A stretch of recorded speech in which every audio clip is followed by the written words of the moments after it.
While I was on a business trip overseas, my parents sent me an email saying they had sold my seaside villa to settle my sister's gambling debts. You didn't need it anyway, right?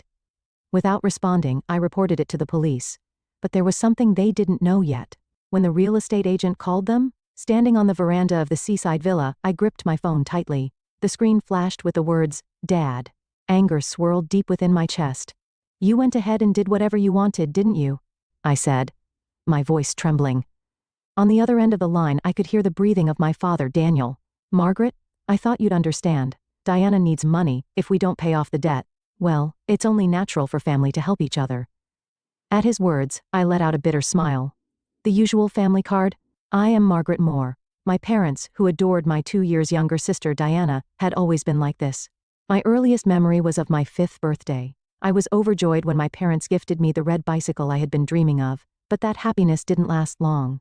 Diana took an interest in the bike and soon claimed it as her own. "Diana wants it, doesn't she? You're the big sister, so let her have it." In the end, the bike became Diana's. My small protest, but it was my birthday present, fell on deaf ears. When I entered elementary school, the same thing happened. The pencil case I received as a gift for starting school caught Diana's eye. Eventually, I was made to switch to a different one. "Diana is still young, so she wants what you have," my mother explained, always giving in to Diana's demands. Extracurricular activities were also all about Diana. When I expressed my desire to take swimming lessons, my parents immediately shut it down. "We're spending money on Diana's piano lessons?" Besides, Diana would feel lonely on her own. For Diana's activities, piano, ballet, painting, money was no object. Meanwhile, I wasn't allowed to do anything outside of school clubs. Whenever I finished my homework and wanted to go out to play, I was told, "Help Diana with her studies." Both of our parents attended Diana's school events, but when it came to mine, they always said, "We are too busy at work." Even when I came in first in a race during sports day, no one noticed because Diana had fallen and was crying. During an open school day, I gave a speech as class president, but my parents skipped it to attend Diana's event. When I was elected as a class representative in 6th grade, I didn't even bother telling my parents. I knew the conversation would just circle back to Diana. What stands out most in my memory was my 3rd year of high school. I worked tirelessly to get accepted into my first-choice university, but my parents' reaction was cold. "Oh, that's nice," my mother said indifferently. "I'm more interested in Diana's mock test results." That evening at dinner, my mother made all of Diana's favorite dishes. It was supposed to be a celebration of my achievement, but every topic revolved around Diana. No one shared in my efforts or joy. For Christmas, Diana always received expensive gifts, while I got practical items like stationery or clothes. Even the travel expenses for my club competitions were denied because the money was needed for Diana's piano lessons. Diana is sensitive. Diana is delicate. By the time I entered university, I had completely given up on my relationship with my family. It was during this time that I met Ken in the windsurfing club. I was a freshman and a total beginner, constantly at the mercy of the waves. Ken, on the other hand, was older than me and the captain of the club. On the first day of practice, I was thrown into the sea countless times. I swallowed salt water, and my eyes stung unbearably. Just as I was about to give up, Ken extended his hand to me. "Everyone starts like this," he said. I fell all day long when I was a freshman too. I cannot describe how much those words saved me. Up until then, I had rarely experienced kindness in the face of failure. One particularly memorable moment happened on the final day of our training camp. At dusk, I was alone, battling the waves. I hadn't managed to stand up even once that day, and this was my last chance. "Margaret, the wind is shifting," Ken shouted from the shore. The moment I heard his voice, everything suddenly became clear. The direction of the wind, the movement of the waves, the feel of the board. Before I knew it, I was standing on the waves. I did it. My teammates cheered, but the only thing I saw was Ken's beaming smile. "Don't tense up on the board," Ken gently advised me. "Feel the waves and move with them." For some reason, those words deeply resonated with me. No one had ever treated me with such care before. My parents always focused on Diana and showed little interest in my efforts or achievements. "Margaret, you've got talent," Ken told me. "Your intuition for reading waves is amazing." It wasn't just his technical guidance that drew me in, it was also his kindness and the occasional mischievous expressions he wore.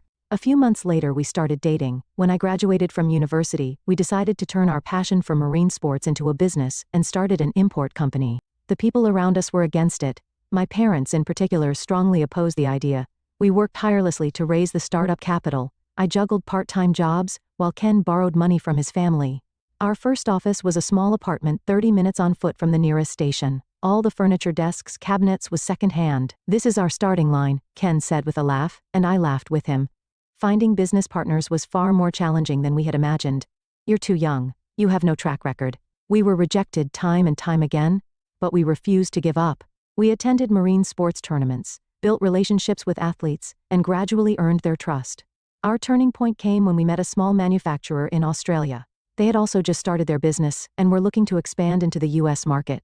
Perhaps our passion resonated with them, and we managed to secure an exclusive distributor contract. The night we signed that contract, we celebrated in our office with a cheap bottle of sparkling wine. While snacking on canned appetizers, we talked about our future. Looking back now, that might have been the true beginning of our journey. How do you plan to survive with such an unstable business? My father asked. Diana is struggling, so you need to help the family, my mother said, her mind still entirely consumed by Diana. My younger sister Diana had dropped out of university, hopped from one part-time job to another, and spent her days aimlessly having fun. Every time she racked up debts, my parents stepped in to clean up after her. They always defended her, calling her a poor child. In contrast, they placed strict demands on me, but Ken was different. He believed in my dreams and was ready to walk the path with me. If it's us, we can make it happen, he said. With those words in my heart, we took one step at a time to grow our company. The business, which began in a small warehouse, is now recognized within the industry. And 5 years ago, we finally achieved our dream of owning a vacation home. We found this property shortly after we began searching. Perched on a hill surrounded by trees, it offered a breathtaking view of the ocean that instantly captivated us. This is the one, Ken said. And I was thinking the same thing. My parents opposed it again. It's unnecessary to spend so much money on such a luxury, they said, but their disapproval wasn't just about the expense. They still hadn't fully accepted my work. However, that didn't matter to me. This was the proof of the dream Ken and I had built together. On our first night at the vacation home, we sat on the deck, gazing at the starry sky. As we listened to the sound of the waves, Ken held my hand.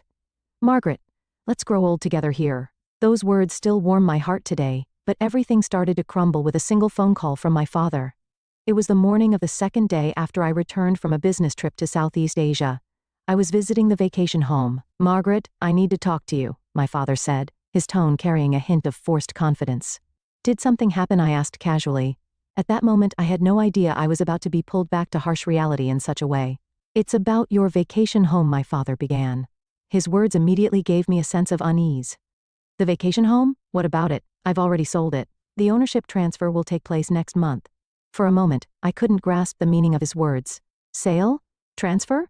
Our precious vacation home? What are you talking about? My voice trembled. Diana is in trouble. She failed at an investment, and now has $200,000 in debt, my father explained, his tone sounding like an excuse. And what does that have to do with our vacation home? Anger burned hot in my chest.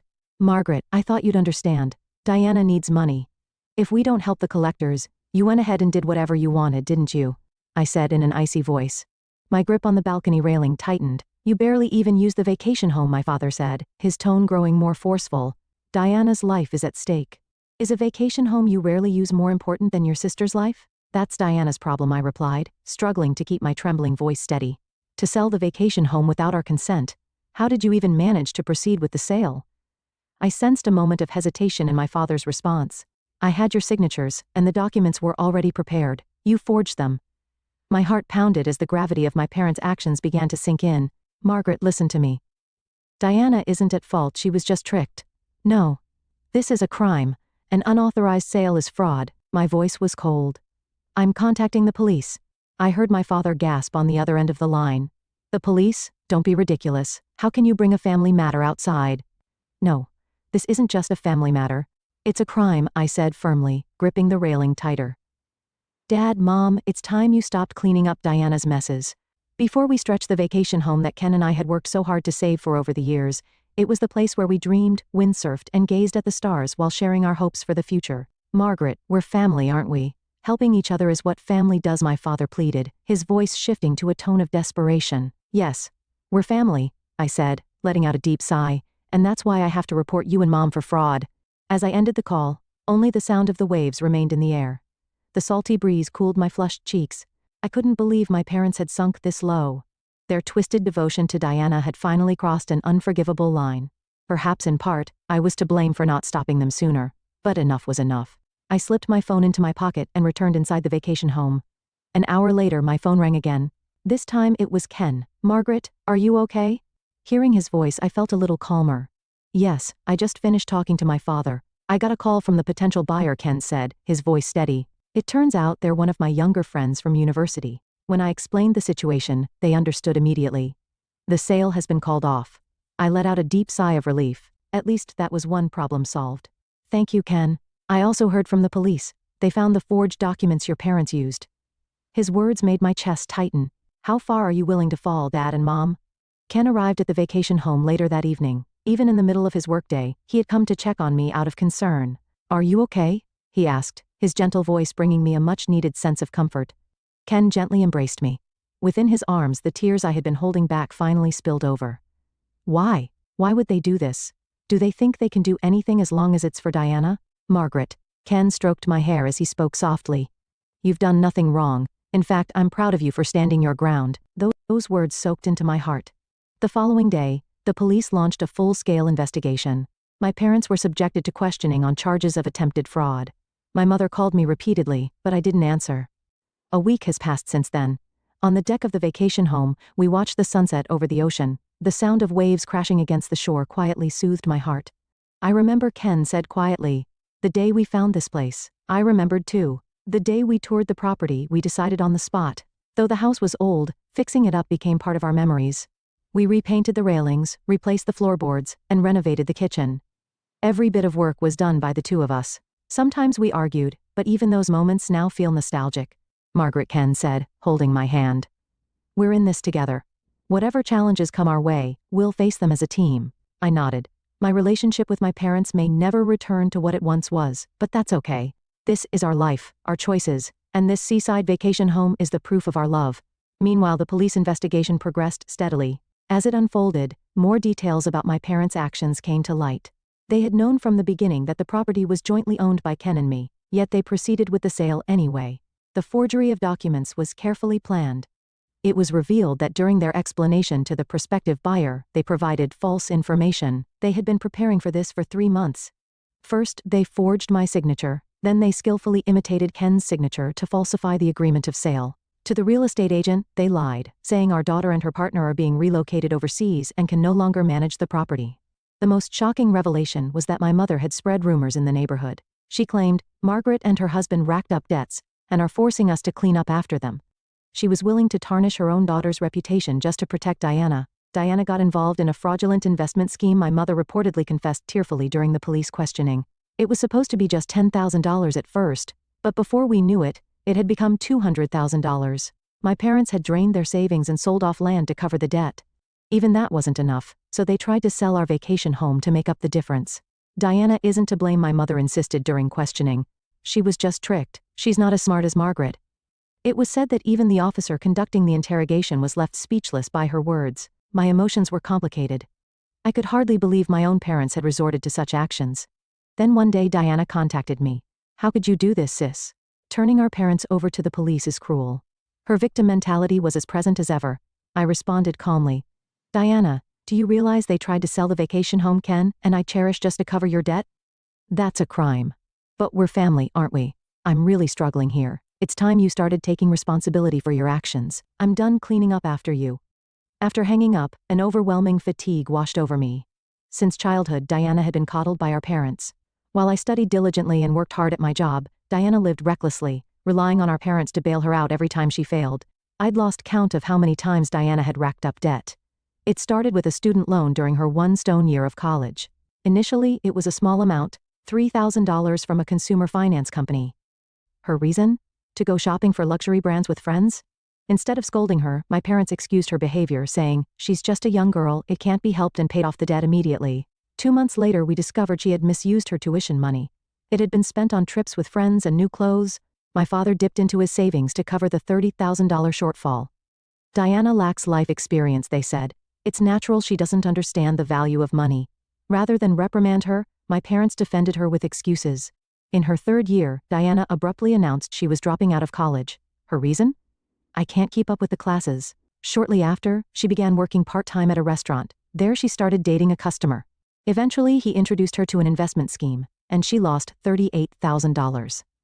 You wouldn't understand, Margaret, because you're so smart, Diana said, glaring at me as if I were the problem. He's the only one I have. My parents begged her to break up with him and managed to persuade her, but once again, they paid off her debt. Their retirement savings were nearly depleted. And now, this. Duped by another fraudulent investment scheme, Diana had accrued $200,000 in debt. This time, my parents had no means left to cover it. So they turned to selling our vacation home. They spoiled her too much, I had always pointed out, but my mother would shake her head. Diana is a fragile girl. We have to protect her. My parents' excessive devotion to Diana was destroying her. She lacked any sense of personal responsibility, repeating the same mistakes while insisting I'm the victim. When I decided to start my own business, my parents vehemently opposed it. You should just join a stable company, they said. You need to be responsible for Diana too. But I had already escaped from that curse. With Ken as my partner and supporter, I had begun to walk my own path, and yet my parents tried to take away the place that meant so much to us in the end. The total debt, as far as I knew, exceeded $400,000. Every time my parents defended Diana as the poor girl and continued to clean up her messes. Diana isn't at fault. Society is just too harsh. You're lucky, Margaret, so you should help. Those words now echoed with bitter irony. In the end, my parents ruined Diana's life by spoiling her. And now they were trying to destroy ours as well. Maybe they never really accepted what we do for a living, Ken said seriously. He was right. Their attempt to sell the vacation home was just an extension of their lack of understanding. Perhaps that's why they were able to decide so easily to get rid of something we cherished, but that's their problem, I said firmly. Our bond is something no one can break. Ken smiled gently. That smile always gave me strength. We had our own path. The memories etched into this vacation home were proof of that. As autumn deepened, the sea grew rougher little by little. We sat close together on the deck, watching the sunset over the ocean. My relationship with my parents and Diana would likely never return to what it once was.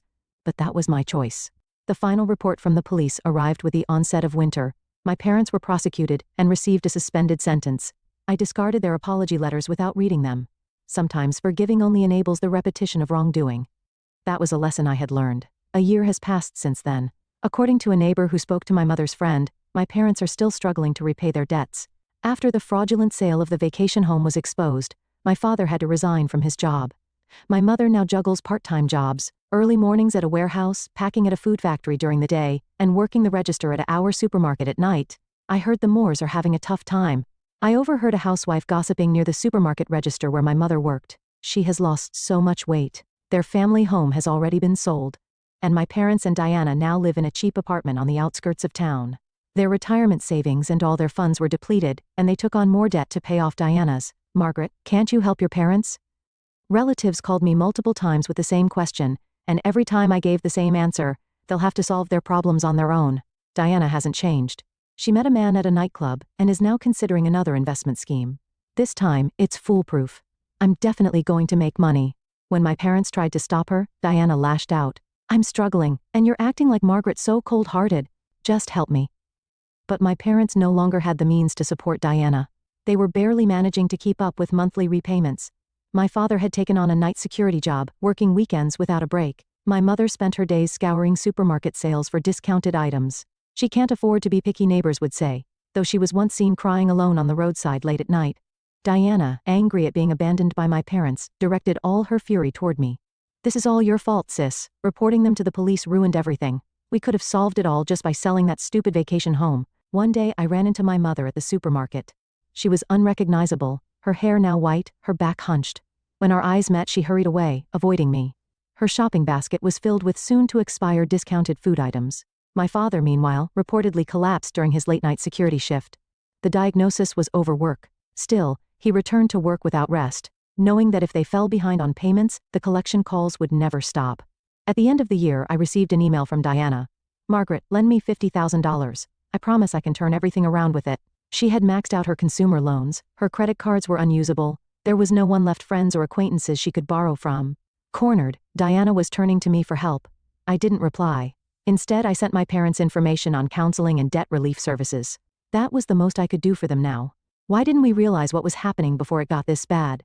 The words of my mother's friend lingered painfully in my heart, but this was the path my parents had chosen. Their blind devotion to Diana had ultimately brought the entire family to ruin. I sighed deeply as I gazed out at the ocean at night. Ken came up behind me and gently placed his arms around my shoulders. You're not at fault, he said. I nodded quietly at his words. I had made the right choice. It was a painful but necessary decision. I've been thinking, Ken said, his expression serious. What if we use this vacation home as a venue for charity events? Charity, yes. Let's give underprivileged kids the chance to experience marine sports. I was deeply moved by his suggestion. Having experienced the loneliness of being misunderstood by my own family, I wanted to support children who felt the same isolation. That's a wonderful idea, I said. Ken continued.